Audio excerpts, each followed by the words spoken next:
उसे रहनुमा किया था स्वीकार। गांधी बापू का शिष्य, सत्य अहिंसा का अवतार, किंतु एक भारत करने को धर लेता हथियार। लौह पुरुष संबोधन था वो लोहे की दीवार। आप देख रहे हैं? वो मत रखो तुम फोटो, ये रखो ना, ये बड़ा रखो, लाइट से तो समझेगा ना कि इनको क्या दिखा रहे हो। क्लिक करो, बड़ा होगा। बड़ा करो तुमको, छोटा है तुम जूम करो उसको। असली कोई देख रहा है, दिन मत मूर्ति देख लीजिए ना। अंग्रेजों को ललकारने वाले पहले स्वतंत्रता संग्राम के एक सक्रिय सिपाही थे झवेर भाई तो देख लेता था। करमसद गांव के इस बहादुर देशभक्त किसान और उनकी पत्नी लाड भाई के 5 बेटों और एक बेटी में से चौथे पुत्र थे। ठीक है, बैक कर कट कर दो। ठीक है, बालक वल्लभ ने राइट सो नडियाद से अपनी हाई स्कूल की शिक्षा पूरी की। हाँ ठीक है, बाद में बात करता हूँ 13 साल बेटा। की उम्र में उनकी शादी भी हो गई। हेलो छोटी सी झवेर भाई से आजो हेलो, ये सो स्टैच्यू ऑफ यूनिटी में लेजर शो है, लेजर शो। और बेटे दाया भाई को जन्म देने के बाद झवेर भाई असमय ही चल बसे। सदी बदलने और 20वीं सदी आने पर उनका जीवन भी एक चमत्कार की तरह बदला। लीडर का इम्तिहान पास करके वो वकालत करने लगे। पहले गोधरा, फिर आनंद और उसके बाद अहमदाबाद में। मगर जब लेजर शो छोड़कर वो बैरिस्टर बनने की इच्छा से इंग्लैंड चले गए।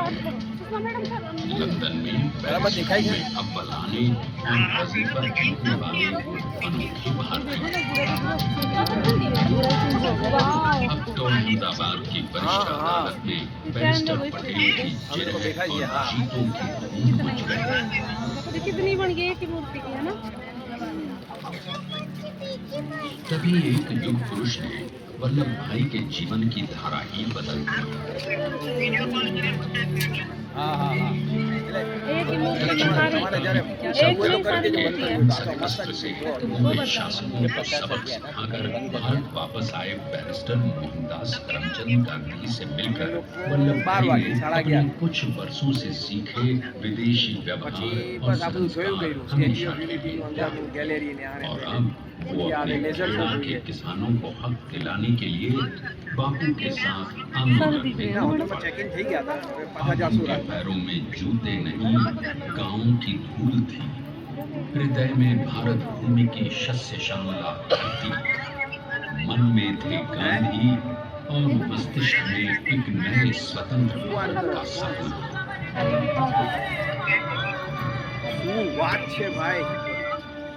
तभी बारडोली के मजबूर मजलूम किसानों की यातना का समाचार उनके पास पहुंचा। तुरंत वल्लभ भाई वहां पहुंचे और यूं शुरू हुआ भारत का सबसे बड़ा और सफल किसान आंदोलन बारडोली।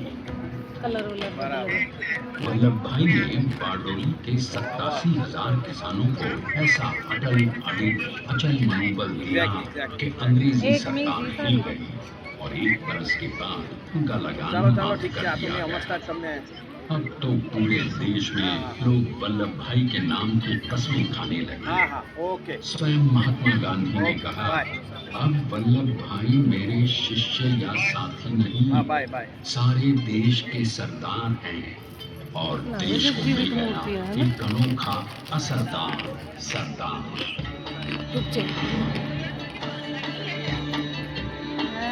इतनी बढ़िया क्यों आ रही है? मैं सेंड कर दूंगा, तक बैटरी वेस्ट। लाइट की बड़ी बड़ी जाहिर नहीं कह रही है, मैं सेंड कर दूंगी। पत्थर जैसी जवान तो पूरी ना बना रहे। देशभक्ति से अंग्रेज डर कर कांपने वीडियो बना रहे हो? 1930 के नमक सत्याग्रह और दांडी कूच में वो बापू से भी पहले गिरफ्तार किए गए। तो सन 1932 में फिर उन्हें बापू के साथ ही जेल में 2 सालों के लिए डाल दिया गया। मगर आजादी के दीवानों को स्वतंत्रता के ये परवानों भी को फील होने कौन दे कि गिरफ्तार सरदार कर वल्लभ भाई पाया? पटेल की स्टेचू देख रही जेल है। से छूटते ही सरदार को नो लागे कांग्रेस टीवी के का गला नए राष्ट्रीय अध्यक्ष पद पर चुना गया और उनकी सरपरस्ती में राष्ट्रवादी भारतीयों मतलब ने लोगों के वो तमाम भी ध्यान ब्रिटिश दे रही सूबों में जीत हासिल कर वहां अपनी हाँ। स्थानीय सरकारें बनाई। किंतु सरदार का सपना केवल सरकार बनाना नहीं था, उनका स्वप्न तो था एक ऐसे नए भारत का जहां हर रंग, हर रूप, हर जात, मजहब, तबके का हिंदुस्तानी एक साथ मिलकर एक ऐसा नया भारत बना सके जहां पूर्ण स्वराज के साथ सारे समाज को गरीबी, अशिक्षा, छुआछूत से भी आजादी मिल जाए। इसकी पहली रणनीति थी भारत को अंग्रेजों की गुलामी से आजादी, ताकि भारत के लोगों की अपनी सरकार सबके साथ और सबके विकास के लिए काम कर सके। बापू की अगुवाई में अब देश ने अंग्रेजों को अंतिम चेतावनी दे दी, करेंगे या मरेंगे, क्विट इंडिया, अंग्रेजों, भारत छोड़ो। बस फिर क्या था, संघर्ष की रणभेरी बची। 3 सालों के लिए सरदार पटेल को भी सत्याग्रही नेताओं के साथ जेल में ठूंस दिया गया। 2 सालों के बाद अंग्रेजों को बापू के सभी शिष्यों और साथियों को छोड़ना पड़ा।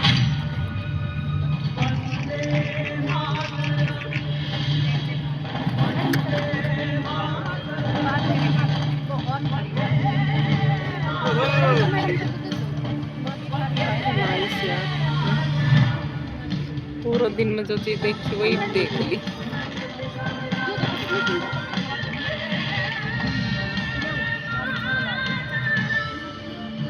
स्वतंत्रता के स्वप्न के सच होने के साथ अब सरदार पर कई एक नई जिम्मेदारियां थीं।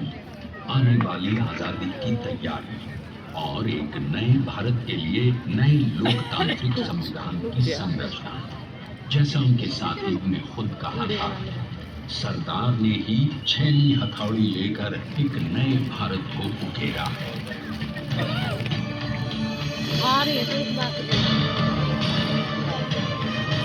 स्वाधीनता तो प्राप्त हुई, लेकिन खंडित भारत में भी उठते विभाजनवादी अंधकार को अभी दूर करना था।